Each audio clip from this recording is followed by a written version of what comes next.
We've all been looking forward to this special moment. It is truly history in the making. The great lady, our sage, her professional journey has taken her from the Harlem Writers Guild to the White House. The path along the way is sprinkled with life's joys and pain. Her journey has not been an easy one, but it is a triumphant one. Hers is a voice for all seasons. Her words are the ones we long to hear, for they inspire and give hope. Tonight, her words will be focused on the National Urban League and our path of service to America. Ladies and gentlemen, please give a National Urban League welcome to Dr. Maya Angelou.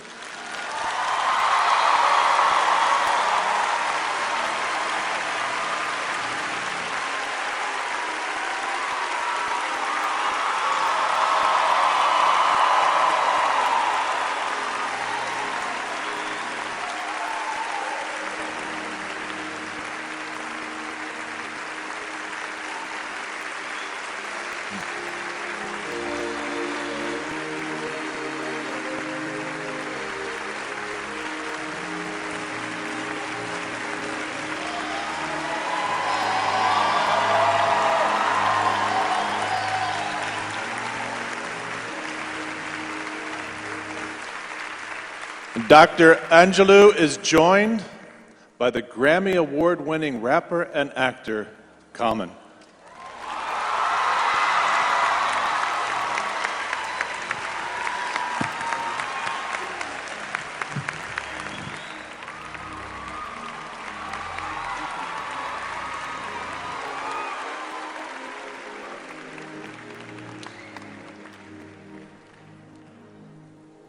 Every person here has already been paid for.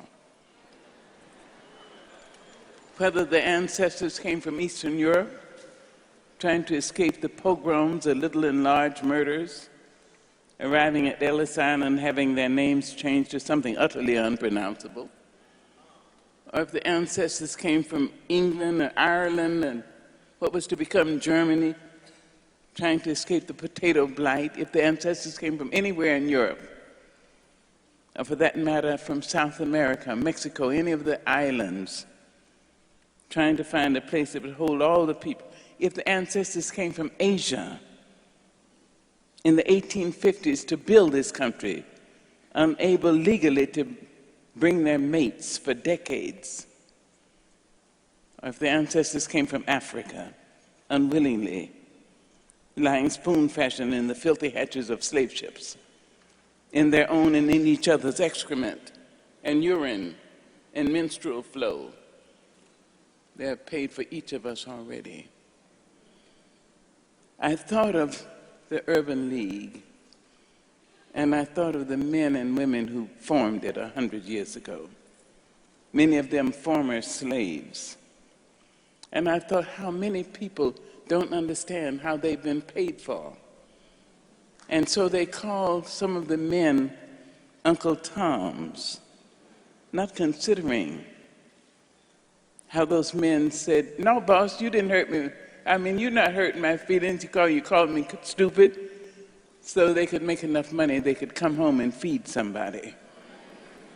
Or that black woman, they said, "No, ma'am, you didn't hurt me when you slapped me. I ain't tender-hearted." So she could make enough money, she could come home and help her husband send somebody to Fisk, or Tuskegee, or Howard.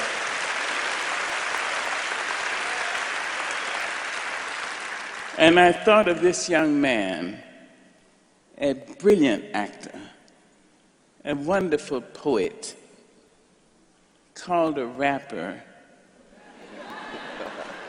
I thought of him, and I thought how much it would mean to me in my spirit and all those who paid for him already if he would come and help me to talk about those who've gone before, the people who really formed the Urban League. So I sent him some poetry, and he chose a poem of mine, which I wrote for old black men. And he said, this is the one I want to do. So this is what we're going to do. Can you bring this, fix this so I don't have to hold it in my hand? Thank you. My fathers sit on benches. Their flesh count every plank. The slats leave dents of darkness deep in their withered flank, and they nod like broken candles, all waxed and burnt profound. They say, but sugar, it was our submission, and that made your world go round. Submission. We listened. We had a vision. Some people thought we were butt kissing, but that wasn't it. We were doing it for more than a perfect fit. This has never been counterfeit. This has been about more than wit. This is about love. It's about struggle. It's about us getting to the next place. And sometimes they looked at us and said, oh, that's just a black face. There in those pleated faces, I see the auction block, the chains and slavery's coffles, the whip, the lash, the stock. My father speaking voices that shred my fact and sound. They say, but sugar, it was our submission, and that made your world go round. Lashes, lashes on the black, lashes, but then came Cassius. Cassius Clay that became Muhammad Ali, that taught us something else, what it was to be free. And what can we see going down? They called us Toms, but did they say that the Tom had something more under his arms? There, strong in his arms was the strength. And did he know that his life would be the length that we all would take? Make no mistake, the Uncle Tom was more than just a break in our lifestyle, there for his child and family. That's what I'm here, y'all, just for our child and family. They used their finest cunning, their naked wit and wiles, their lowly Uncle Tomming and Aunt Jemima's smiles. They laughed to shield their crying. They shuffled through their dreams. They stepped and fetched a country and wrote the blues in screams. Screams from the blues, how hard are the shoes? When I look around this room, I say a lot of people pay dues.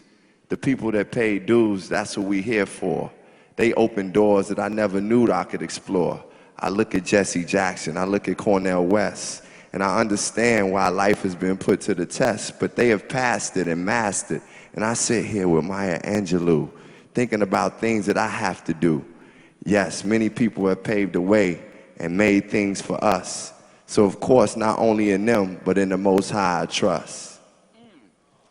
I understand their meaning. It could and did derive from living on the ledge of death. They kept my race alive.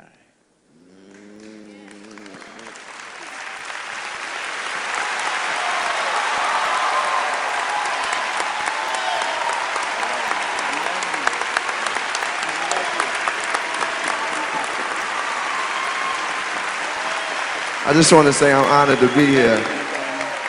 And I have to say it's nothing like being able to be here with Dr. Angelou and to look around this room and see these faces. I just feel like, man, God has allowed me to do so many things, and this is one of the best things I could ever do in my life is be here. And for all those that have paved the way, I'm just honored to be here to represent. We, as the youthful generation, as the future, as the elders, whatever it may be, we're going to keep pushing and keep doing the right things to keep it moving. That's it. Thank you, my darling. Thank you.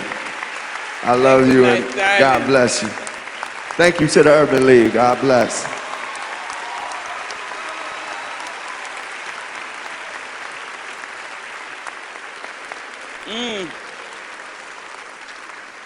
I know that Dr. Mahalia Hines is the mother of Carmen, of Rashid. However, I'm a Southern black lady, and I'm used to having play mothers And so I'm his play mother. Like it. There we are.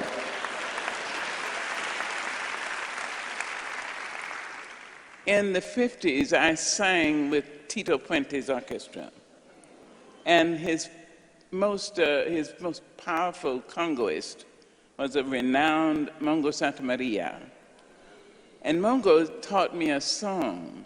And when I tried to hold the time like that, he said, no puede hacer. You can't do it that way. You can't hold the time. You must hold it with your feet. He said, this is a religious song. So I asked him, what does it mean? Because I speak Spanish. And he said, he didn't know, but his mother used the song in ritual, and she taught all the children to sing it. So I learned the song. And then years later, I was living in Egypt, and my next-door neighbor was a very elegant Nigerian lady who wore bibs of gold, and she would come next door to me, and we'd have coffee together, and she was so grand. And one day she said to me, sister, you speak so many languages, but only one African language, which was Xhosa, the South African language. I said, well, you know, I've learned a song. I don't know what it means, but I think it is African. I'd like to sing it. So I sang it to her. And when I looked up, her face was bathed in tears. This elegant, sophisticated woman. She said, sister, it's old Yoruba. It's a slave song. And it says, Father, they have taken me from you over water so wide, and they treat me worse than a dog in your compound. Father, can your magic find me and bring me home? Baba fururu erere o kanyenye lebo eleri fumbati waso ei borere bati wao anu ya wao ei akwaloro.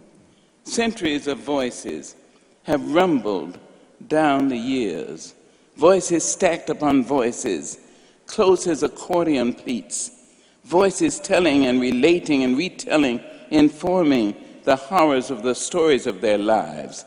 They say, Father, they have taken me across waters wider than the world, wetter than my tears. I received treatments worse than the lowest dog in your backyard. Father, can you hear me? Voices pleading, calling, begging, hear me. Someone speak to me. Speak of me. Speak for me. The voices shout in languages as various as Yoruba, Kru, Fanti, Hausa. A fierce urgency forces the sound out and upon the air and into the ears of courageous men, of brave women who respond. They say, I hear you, and I will speak to you. I will speak of you. I will speak for you. I will be joined by numerous other voices who also hear your calling. We will send our own voices to the land, into the offices of industries, and into the minds hardened against you and your children. They will be persuaded to look upon your faces with favor and upon your future with promise. We hear you calling. We hear you. We begin by giving you 100 years of loving defense. We shall encourage the world to look upon your complexion and see community. We have lopped off the branches which held your swaying bodies, and we love you. Where you have been made idle, we shall search and find work for you, which will compensate your efforts and define your worth. Our voices shall march up and down the cotton rows, in and out of sharecroppers' cabins, and onto the mean streets of ghettos. We shall listen to you. And for your sake, we will enter the wasteland where the twin horrors of hate and violence abide. We will offer our hands of friendship, and along with a climate which means to soothe the angry heart and calm the bellicose spirit, we have stretched our hands across 10 scores of years to pull your name from the forgotten roster. We will wipe your tears with the palms of our hands. We listen, and we will continue to listen. We shall continue to speak for you. You will not be abandoned. You will not be forgotten. We will call your name loudly, loudly, our people. And you may call us the Urban League. Baba fururu erereo, owo kanyenye leyebo, eleri fumbati wasawo, eyiborere bati wao, anuwaye yawao, eyakwaloro. Thank you.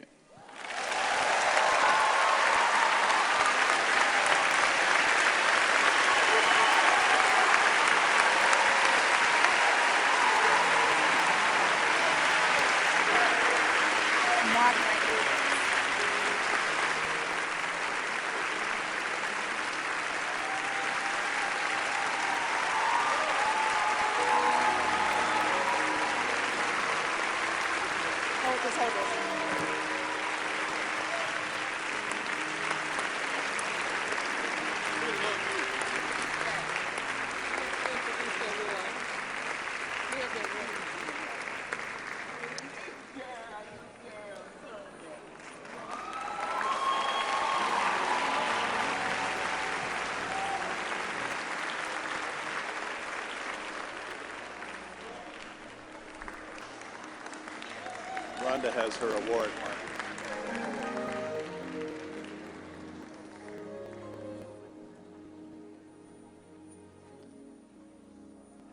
Thank you, Dr. Angelou, for that very special commemorative poem that will live in the annals of her Urban League history.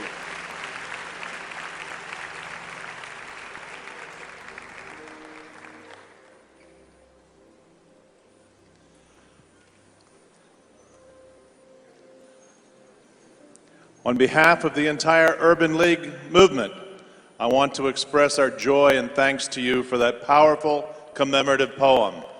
It is a moving tribute.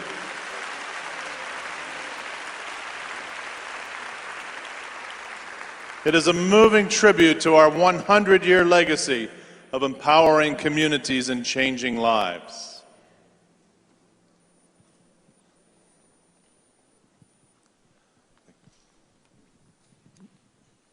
Ladies and gentlemen, Dr. Maya Angelou, we just presented her with the Urban League's Living Legend Award. Please, please show our collective applause. Dr. Maya Angelou and the artist Common. Let's really give it up.